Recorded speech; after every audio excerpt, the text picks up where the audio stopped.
Ah bah t'es là, ça fait 1 heure que je t'attends, le programme est hyper chargé, on y va.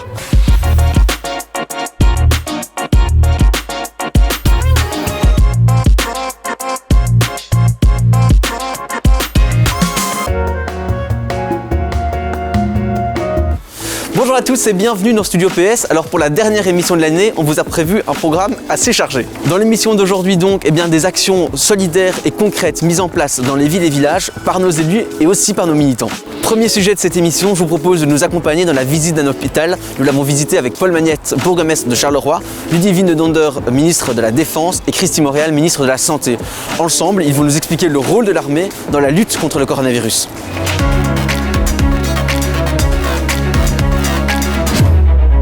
L'objectif vraiment de la défense est de se rendre disponible dans cette crise du personnel médical, du personnel paramédical, mais aussi tout ce qui est appui logistique.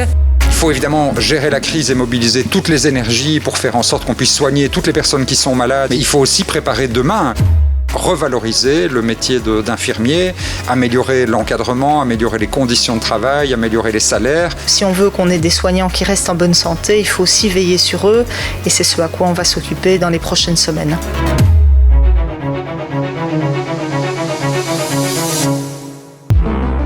Aujourd'hui, nous sommes à l'hôpital Vézal où le personnel militaire est venu en renfort du personnel soignant avec des médecins, des infirmiers, des ambulanciers, un kinésithérapeute et également 2 personnes pour aider dans les cuisines. C'était une visite vraiment très intéressante, d'abord pour mesurer le rôle que les militaires jouent aussi en appui des hôpitaux. Avec la mobilisation de Ludivine de Donder, notre ministre de la Défense, on a vraiment fait en sorte de mobiliser des militaires. Dès mon entrée en fonction, j'ai demandé immédiatement une analyse détaillée des capacités disponibles au sein de la Défense pour aider dans cette crise que nous vivons. Et c'est ainsi que 1850 militaires sont aujourd'hui disponibles pour aider les maisons de repos, les institutions pour personnes handicapées et aussi les hôpitaux. Et puis ça a aussi été l'occasion de discuter longuement avec les infirmiers et les infirmières en particulier, dont la tâche est extrêmement lourde et dont la charge psychologique, personnelle est aussi extrêmement forte dans cette période où ils sont vraiment très très rudement mis à contribution avec des hôpitaux qui sont débordés. C'est l'occasion de les écouter, de se rendre compte de la réalité de leur travail sur le terrain et de voir avec eux comment, grâce aux mesures qu'on a pu faire passer à la fois à la région wallonne et aussi au fédéral, on va pouvoir revaloriser le métier d'infirmier, améliorer l'encadrement, améliorer les conditions de travail, améliorer les salaires, parce que, franchement, ils le méritent et que c'est à la hauteur de leur engagement, non seulement dans cette crise, mais d'une manière générale, tout au long de leur engagement professionnel. C'est vrai que c'est important de revaloriser financièrement et structurellement le personnel soignant, principalement les infirmiers dans les hôpitaux, mais c'est aussi important que tout le personnel des maisons de repos, des centres pour personnes handicapées ou santé mentale soit aussi revalorisé financièrement. Il n'y a pas de différence de travailleurs, de soins entre les hôpitaux et les centres d'hébergement. Et donc la région wallonne a dégagé une enveloppe historique de 260 millions d'euros qui vont permettre de revaloriser le salaire de tous les travailleurs des maisons de repos, des centres d'hébergement pour personnes handicapées ou santé mentale et travailler aussi sur les normes d'encadrement pour soulager le travail de ceux qui sont déjà en place par l'arrivée d'autres collègues. Après la deuxième vague, il va falloir travailler de manière plus importante sur la santé mentale, sur l'encadrement des équipes pour pouvoir les suivre et faire en sorte qu'ils ne subissent pas de choc post-traumatique. Donc c'est aussi quelque chose qu'on essaie de dégager, c'est que des équipes de psychologues puissent aussi venir en soutien pour s'occuper de ceux qui se sont occupés des malades. Parce que si on veut qu'on ait des soignants qui restent en bonne santé, il faut aussi veiller sur eux et c'est ce à quoi on va s'occuper dans les prochaines semaines. Et du côté des militaires, ils sont vraiment heureux et enthousiastes de pouvoir apporter leur aide. Et vraiment, je les remercie très sincèrement pour leur engagement, pour leur dévouement. Et je suis une ministre qui est très fière.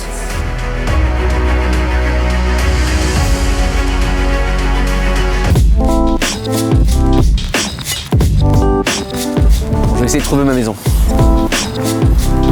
Mais bon, là j'ai surtout trouvé un caméraman. Le 25 novembre, c'était la journée internationale pour l'élimination des violences faites à l'égard des femmes. À cette occasion, le Parti socialiste a mis en place de nombreuses actions. Je vous propose de les découvrir dans ce reportage.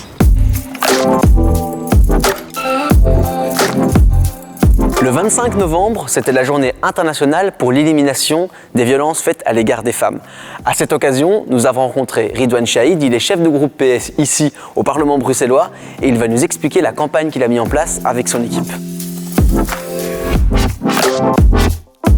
Le groupe PS a voulu mener une campagne dans le cadre de la lutte contre les violences conjugales. Nous avons fait appel à des comédiens, à des maquilleuses pour soutenir ces femmes qui sont victimes de violences et qui connaissent cette violence de plus en plus importante depuis le mois de mars.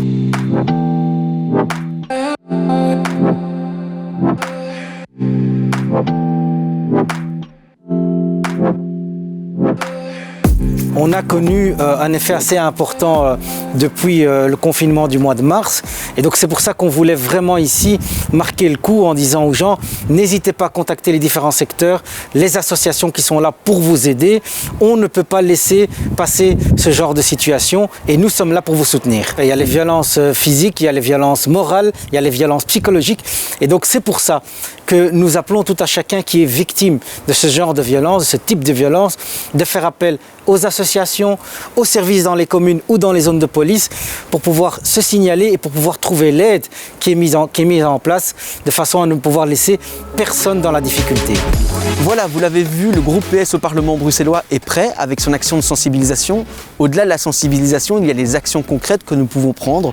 Nous avons justement rendez-vous avec Christy Montréal. Nous sommes chez elle ici à Esneux et on a rendez-vous dans une pharmacie juste à côté. Elle va nous présenter son projet, son initiative prise en partenariat avec les associations de pharmaciens. Bonjour Christy. Bonjour. En Belgique, rien qu'en 2020, on a déjà 17 femmes qui sont mortes du fait de la violence de leur compagnon ou de leur ex-compagnon.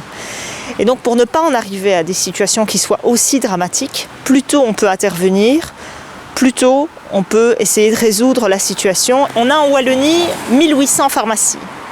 On sait que les personnes qui viennent en pharmacie ont généralement l'occasion de pouvoir pousser la confidence, viennent seules et peuvent parfois exprimer qu'ils ont une difficulté dans leur vie familiale, qu'ils sont parfois victimes de violences conjugales, où ils ont entendu chez leurs voisins des difficultés. On ne demande pas aux pharmaciens de se substituer à un service d'aide aux victimes de violences conjugales, mais par contre de pouvoir renvoyer et dire vous n'êtes pas seul, il existe des solutions. Et des solutions, il en existe sous différentes formes. À l'occasion de la journée mondiale pour l'élimination des violences à l'égard des femmes, nous avons pu accompagner Christy lors d'une visite de terrain dans un centre d'écoute téléphonique et dans un centre d'accueil qui héberge des femmes et des enfants victimes de violences conjugales. Ça, c'est le bureau principal de l'AID. Alors, mon travail au quotidien avec mon équipe, bien entendu, c'est d'héberger des femmes victimes de violences avec leurs enfants, de les héberger dans un lieu sécurisé.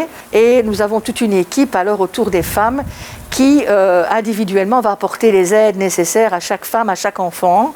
Il faut aussi les accompagner dans une réflexion, un cheminement personnel quant au vécu de violence. Ce qu'il faut savoir, c'est que le vécu de violence abîme beaucoup psychologiquement les femmes et les enfants.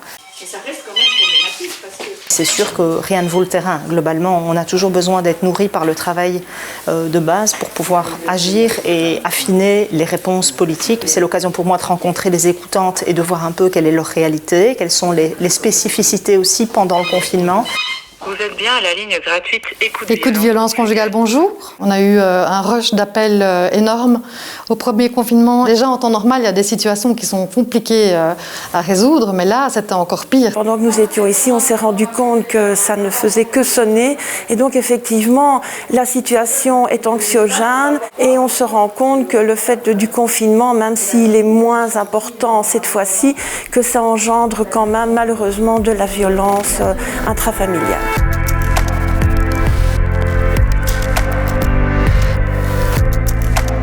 Le confinement est un moment dangereux de recrudescence des problèmes de violence conjugale. Et donc ça veut dire qu'il faut apporter plus de réponses rapides, à la fois sur l'écoute. On a ouvert une 3e ligne. On a renforcé le chat pour que les gens puissent poser des questions en urgence et parfois juste quand ils sont face à leur ordinateur à l'insu de leur compagnon violent. Trouver des solutions alternatives pour héberger tout le monde. Ce n'est pas un problème privé. La violence conjugale, c'est un phénomène sociétal qu'il faut combattre. Et donc, si vous-même vous êtes témoin, appelez la ligne d'écoute. Chaque personne qui peut contribuer à trouver des solutions pour les femmes victimes de violences conjugales pourront peut-être sauver une vie. La lutte, elle s'organise à tous les plans de la société. Il y a des professionnels pour s'en occuper, mais il y a aussi de l'éducation à faire pour construire une société qui soit plus égalitaire.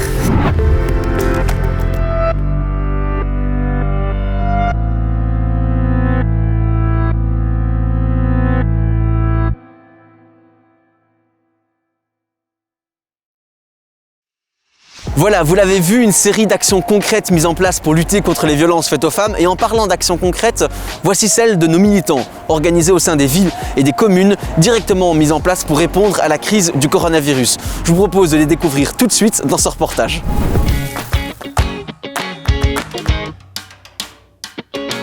Je suis Ophélie Duchesne, je suis présidente du comité des femmes prévoyantes socialistes de Farciennes et avec les jeunes socialistes de Farciennes, nous organisons une collecte de jouets pour la 2e année consécutive.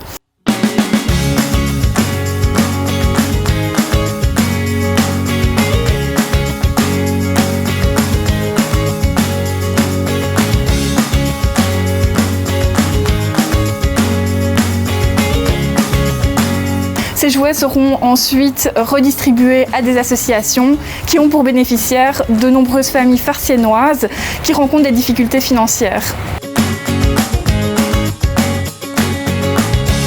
Je m'appelle Alim Dolpire, j'ai 20 ans, je suis président des jeunes socialistes de Farciennes. Nous savons très bien que des familles rencontrent des difficultés, donc nous voulons venir en aide à ces familles et leur donner le sourire.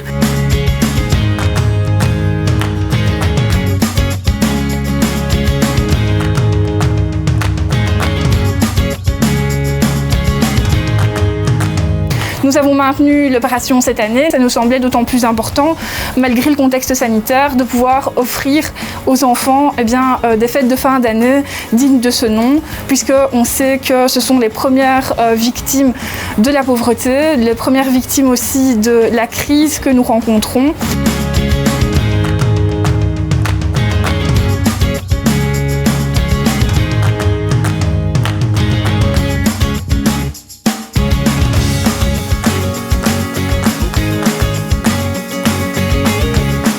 Ce qui est vraiment bien avec cette collecte de jouets, c'est qu'elle s'inscrit vraiment dans une démarche de développement durable, puisque ce sont des jouets qui ont déjà été utilisés mais qui sont en parfait état.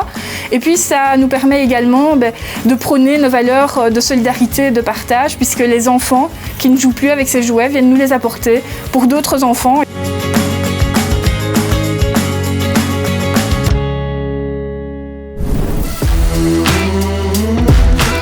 Bonjour Geoffroy. Bonjour Jean. Alors tu es président de la ruche chapelloise ici à Chapelle-l'Erlémont. Tu as mis un projet en place, mais d'abord la ruche chapelloise, c'est quoi? La ruche chapelloise, c'est tout simplement la société de logement public. Donc on met à disposition des logements sociaux et des logements loyers d'équilibre pour la population. Alors le projet que tu as mis en place, ça s'appelle les ruches. Alors je pense pas que tu es devenu apiculteur. Les ruches, elles se situent où? Donc ce sont des ruches solidaires et elles sont situées dans les 3 villages de l'entité. Donc on en a placé 3 à Chapelle-l'Erlémont, 2 à Godarville et 1 à Piéton. D'ailleurs il y en a juste une tout près, donc je t'invite à aller la voir. La ruche solidaire. Alors est-ce que tu peux nous expliquer le fonctionnement des ruches solidaires? Une ruche solidaire, c'est un lieu d'échange sur les besoins alimentaires et donc c'est un garde-manger solidaire. Et donc le concept c'est « mets si tu peux, prends si tu veux ». Donc on peut y mettre tout ce qui est alimentaire, non périssable, donc des pâtes, du riz, des conserves, de la sauce tomate. C'est vraiment les produits de première nécessité. Et comme dans toutes les ruches, on trouve du sucre. Ce qui est important, c'est que ces ruches, elles soient appropriées par les citoyens et qu'elles soient alimentées et qu'il y ait vraiment de l'entraide, de l'échange et de la solidarité qui s'installe tous les jours, toute l'année et qu'elle apporte de la nourriture mais aussi de la chaleur humaine à ceux qui les utilisent.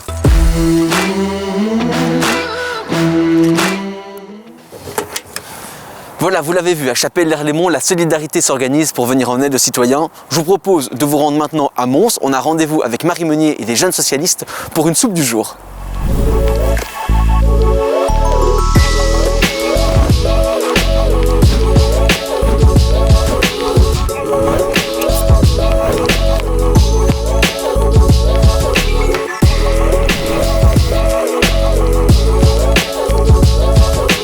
Aujourd'hui, vous réalisez une soupe pour les personnes défavorisées dans les rues de Mons. Alexandre, expliquez-nous un peu le projet d'aujourd'hui. Alors depuis la création de Mons Cœur en Neige, il y a le chalet de la solidarité où chaque semaine de la soupe est distribuée. Cette année-ci, Covid étant, le marché de Noël est annulé. Nous avons donc décidé d'organiser cette distribution de soupe. Puisque les gens ne sauront pas venir à nous pour avoir de la soupe, nous irons à eux, dans la rue, leur en offrir. Ça, pour les JS de Mons et pour les JS de manière générale, répondre à l'urgence de la situation Covid, aller vers les gens, leur apporter de la soupe, c'était absolument évident pour vous ? C'était évident. On le fait déjà en temps normal, alors en temps de crise, c'est encore plus important.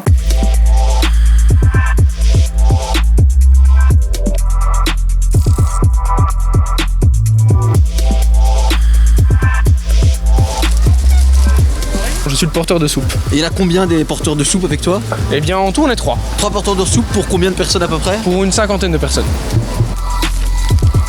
Alors on visite un petit peu la ville, on se rend de point en point avec les JS pour distribuer la soupe qu'ils ont préparée aujourd'hui. On se rend compte que tous n'ont pas la même chance et donc c'est ce qu'on a voulu faire, c'est aller un peu leur donner un coup de pouce, c'est le don, c'est le partage et c'est au final tout ce que représente la solidarité. Faites passer le mot pour les autres. Bon allez, bonne soirée. Au revoir madame. Au revoir. Merci à vous. Marie, on le voit, distribuer cette soupe, c'est un moyen de rentrer en contact avec les gens. Oui, non, clairement. Donc nous, au niveau du CPS, il y a des maraudes qui sont effectuées dans le cadre du plan Grand Froid, qui ont été doublées. Et donc, on a des distributions de soupe comme ça régulièrement. C'est vrai que c'est un moyen de communication avec les bénéficiaires et avec les personnes qui vivent en rue. C'est un moyen aussi d'essayer de les faire rejoindre les structures qui sont mises en place au sein de la ville, l'abri de jour et l'abri de nuit. Mais c'est vrai que c'est pas toujours évident et on essaye, avec des températures pareilles, de les faire rentrer au chaud chez nous, quoi. Vous le voyez ici à Mons, c'est comme partout en Wallonie, sur le terrain, les aides s'organisent pour venir en aide aux plus démunis. C'est aussi ça le Parti Socialiste, venir en aide à ceux qui en ont le plus besoin. On ne souhaite à personne de dormir dans la rue l'hiver et donc nous on organise en tout cas au niveau du CPS tout le nécessaire pour ne pas que les personnes dorment en rue. On est vraiment dans l'esprit de Noël, dans l'esprit du partage et du don. Je pense que d'ici les prochaines semaines, le mot va se donner et on aura encore un plus grand succès les semaines à venir.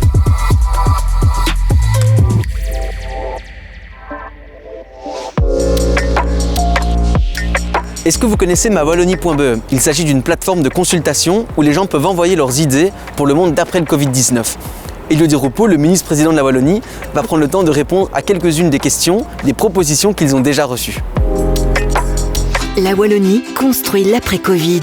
Vous avez des propositions pour créer plus d'emplois en Wallonie, pour renforcer la solidarité, pour préserver le climat et protéger l'environnement? Alors partagez-les sur la plateforme mawallonie.be. Je participe. Nous aussi. Je participe. Et vous? Cette opération citoyenne a été jamais organisée. C'est une première extrêmement importante. La parole est libre, les propositions sont libres. Alors on peut le faire par ordinateur, via Internet ou sur papier en se rendant à sa propre administration communale. Alors j'ai ici déjà de très nombreuses propositions, notamment des propositions qui maintenant proviennent d'environ 6000 personnes qui ont participé. Alors je vais en prendre quelques-unes et peut-être les commenter très brièvement. Moins taxer le travail. Oui, il faut d'abord taxer les grandes fortunes. Il faut une progressivité dans la taxation et celles et ceux qui ont des épaules plus larges sur le plan financier doivent payer plus. Mais attention, quand on réduit les rentrées financières pour un État, automatiquement, on réduit par exemple les remboursements à l'hôpital. Ça veut dire payer plus cher quand on va à l'hôpital, payer plus cher quand on va chez le médecin. C'est avoir aussi des pensions qui sont beaucoup plus basses. Donc il faut toujours être extrêmement attentif. Je vois ici développer et favoriser une filière de bois locale, c'est ce que nous essayons de faire. Il y a d'ailleurs en Wallonie une filière bois extrêmement pertinente. Lutter contre l'évasion fiscale et taxer les entreprises là où elles font du profit, oui. Ça, c'est une proposition très juste. Nous y travaillons et il faut absolument lutter avec acharnement contre les évasions fiscales. Ce n'est pas normal que chacun ne paye pas sa contribution, ne contribue pas à l'effort général pour le bien commun. Il y en a qui ont énormément de moyens, qui échappent à l'impôt, mais qui bénéficient de tous les services d'une société comme la nôtre. Favoriser les habitats groupés, solidaires, intergénérationnels, des habitats légers, oui. C'est d'ailleurs une des actions que nous avons déjà entreprises et que l'on doit poursuivre d'une manière intense. Mettre les bâtiments à l'abandon à disposition de comités de quartier et des gens dans le besoin, oui, tout ça est possible à condition qu'il y ait une finalité et qu'il y ait aussi une gestion de ces biens. Nous continuerons à examiner chacune des propositions. Ce sera fait par un groupe d'experts, voir un peu la faisabilité et bien entendu toutes ces propositions pertinentes et faisables, eh bien nous le ferons. Je participe. Nous aussi. Je participe. Et vous ? Et voilà, c'est déjà le dernier Studio PS de 2020. On se donne rendez-vous en 2021 pour d'autres vidéos, d'autres initiatives. N'oubliez pas que toutes les émissions 2020 sont à revoir sur la page YouTube du Parti Socialiste. On vous souhaite de très bonnes fêtes de fin d'année. À la prochaine. Bye.